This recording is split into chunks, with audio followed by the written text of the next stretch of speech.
Ladies and gentlemen, welcome to the Better Together Update version of Minecraft. We're playing it on the Xbox One, and today we're going to look at some of the problems this version of the game faces at this current point, because there's a lot of community backlash around this version of the game. It's taken me a little while to get my head around all of the problems in this, which is why this video's been delayed a couple days, but we're here now. First of all, I can't load my skin because it's actually locked in the skin pack that I use, but it's free on the Xbox One version. Just a little bit of an annoyance, but hey, let's get straight into this then, shall we? First of all, the menus are tremendously clunky. They're really awkward to use. Sometimes you'll struggle to go even down menus, and we'll see that in a second when we create ourselves a new world. Now, the reason I'm not using my Siege SMP world, which by the way, won't even load, like, you load it up, it took 15 minutes for it to convert from my Xbox One version to the Better Together update. And then all it does is it'll load up, you'll get a bit of my standard generation on one side of the world, you'll get some random generation of some spruce forest on another side, which isn't even supposed to be there, because it should still be in the amplified section of my world. Excuse me.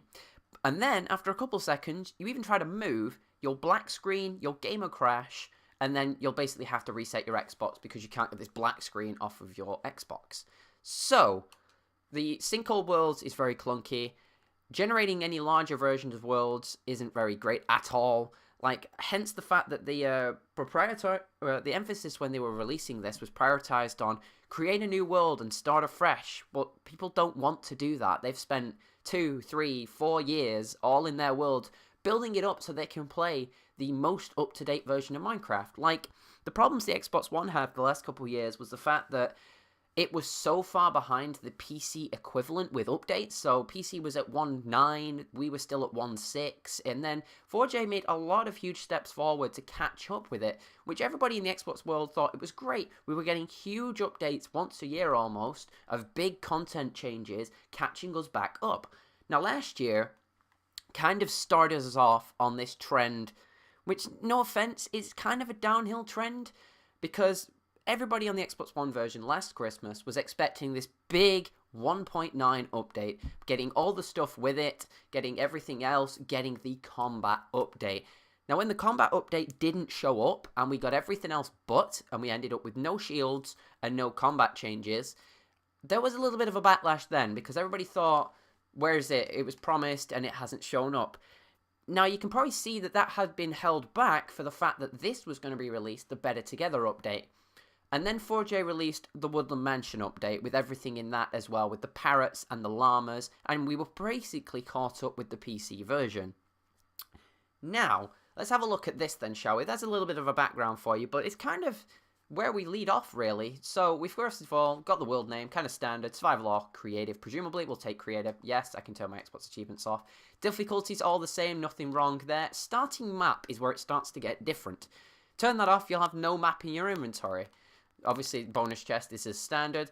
Don't understand any of this trust player stuff. It's kind of standard to when you used to use it on the Xbox One version, except you can have friends and operators and members and things like that. It's all a little bit different, but there's no real emphasis in what you can and not allow people to do.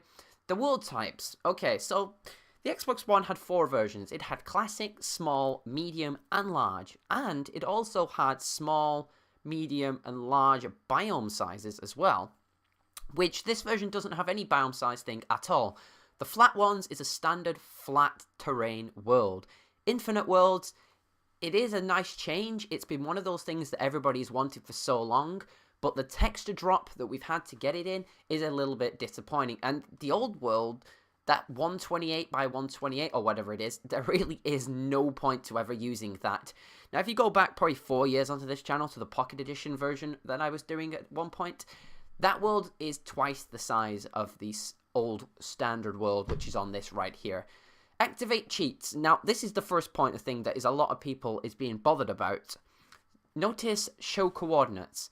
Now, on the Xbox One version, showing coordinates were always based on the map. 4J introduced it as a feature, and we've used it ever since. Now, people that like to do extremely technical builds and things like that like to use their coordinates. They use it for finding their bases, they use it for developing builds. They basically, if you ever had to learn a specific block that you were on so you could get it on a specific side of your build, you can't do that anymore because there's no XYZs anymore. And turning on cheats to put coordinates on basically just takes away your achievements, which a lot of people still want to use. The coordinates is a big bother. Now, a lot of people's thing with the coordinates thing is that I don't think they're going to add it without any change, because a lot of people want it back on the maps again. And coordinates, like, I know it's on the debug menu on the PC, but the problem with the coordinates is we need it, essentially, and it shouldn't be a cheat. Always day, obviously that's kind of standard with a daylight cycle. Fire spread and TNT, they've always been in the Xbox One menus, along with, like, natural regen. There's some other stuffs on that one as well. Essentially, if you go into the Xbox One menu in an actual survival world that's never been in creative and things like that, or you've had host privileges on, you do allow yourself to turn off fire spread, turn off TNT, turn on and off natural regeneration and things like that. Essentially, it allows you to build things like fireplaces that don't burn your house down, and it allows you to essentially stop griefers in your world, especially with the TNT explodes one. The mob loot, griefing, tile drops, all this stuff was all in host privileges before anyway. You guys should know about this already. So, after we've briefly looked at all of this, multiplayer settings, obviously I don't want this on at this point, but it's kind of standard. Resource packs and behavior packs, all pretty useless in my opinion, because I don't use them. There is literally no point to running any of this stuff. Now we're about to have a look at some of the stuff which is in it, which is the gameplay stuff, because in all honesty, my only definition that I can come up with for it is an awful execution.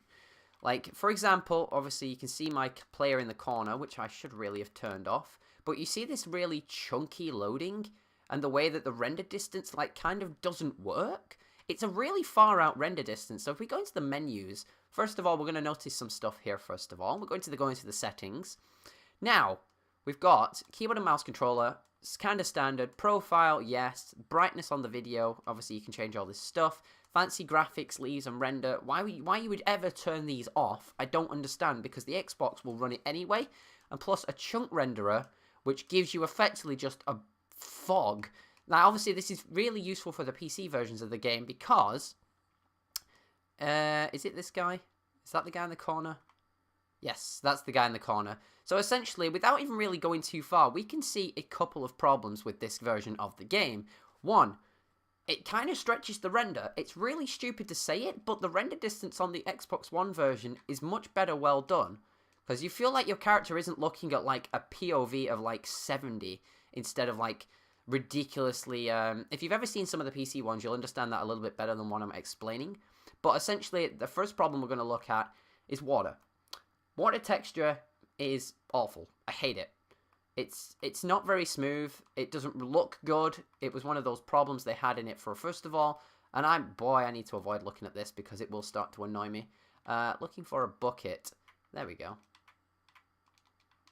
So, you see what I'm saying about water? Is how lack of transparency it is. And plus the fact that it keeps giving me tool information as well is a little bit annoying. It's not like I've been playing this game for over 5 years now.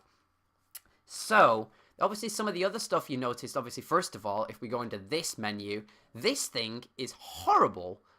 This is a really horrible way of doing it. Obviously, I understand that it's supposed to be the creative menus, and it makes sense. You got a search bar and everything, things like that.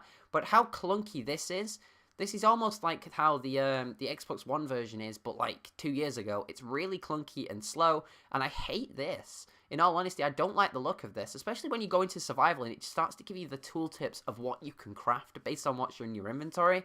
I think there should be, and personally think there should be an option to turn that off for advanced players because I don't need it. And I don't want to keep looking at that every time I want to craft anything because it's very annoying. I understand it's so that people can understand the crafting recipes for stuff and things like that.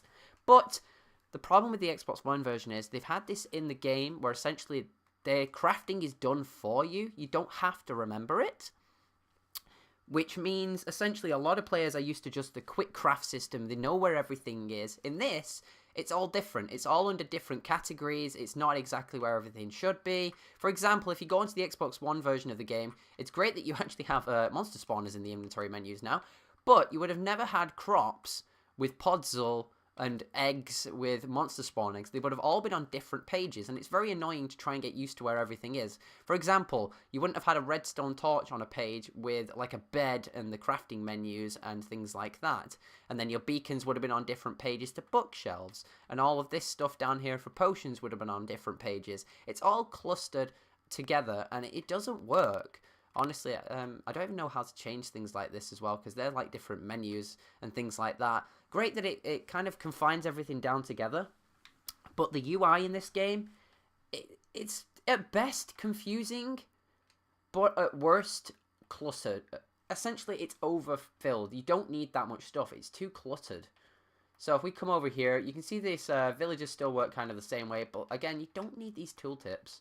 And obviously you've got like things like this, the wool in there. But you see how weird the character flows around the floor? It's very strange. But yeah, so I've pretty much covered most of the things now, except for the elephant in the room, redstone. The redstone has essentially broken everything. And it's awful. You don't expect people to generate their old world, pull them up, and then run around the world for the next, like, 6 to 8 weeks fixing all the redstone because they chose not to go with some of the features which have already been in the version of the Xbox One and on the PC version. This Bedrock Edition that they've been going with when they've been re-adding it back to it, because obviously Pocket Edition never used to have redstone. It was a very simple game back when I was playing it 3 years ago. Obviously that's changed since, because they've added all this stuff in the Infinite Worlds and things like that.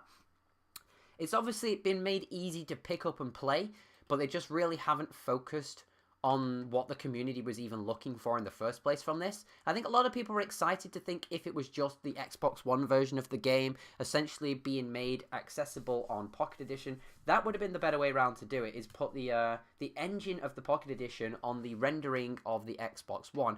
Now, personally, I will not be playing this version of the game unless it changes dramatically in the near future. I'll be just sticking to the Xbox One version of the game, and I recommend you guys doing that as well, because you can't even change your point of view. I just changed so that I could see front person on you guys, but I can't do it. That's another thing that's going to bug me as well. But I'm glad that I don't have to pick this game up and have to play it, because it is tremendously slow. It's very clunky. You got very weird rendering glitches like this, for example. I didn't even know that was a thing. So the rendering's a little bit busted as well. And obviously, the game-breaking crashes. Thank you very much for watching. Hope you've all enjoyed, and I recommend you guys sticking with the Xbox One version for now. Bye-bye.